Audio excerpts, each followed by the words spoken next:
silhouettes of those aircraft there, Simon, is just gorgeous, isn't it? It is. It's incredible.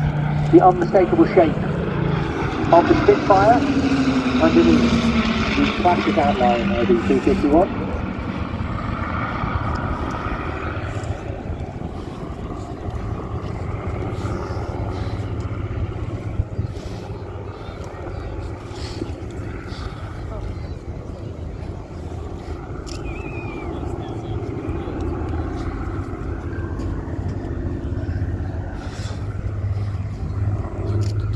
Now, I was saying to you earlier, Simon, that there's something rather unique about these two aircraft, and that is around their engines. Okay. So the Spitfire, of course, we would all remember that being the Merlin engine, that classic sound in the Spitfire.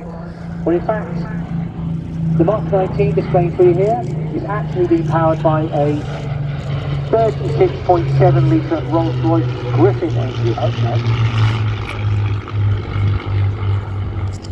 Uniquely, the P-51 Mustang, which is obviously an American long-range aircraft, is being powered by the Merlin engine that you would normally see in the Spitfire. That gives a swap. There you go. It gives you that unique sound of those two fantastic powerhouses as they display for us here today.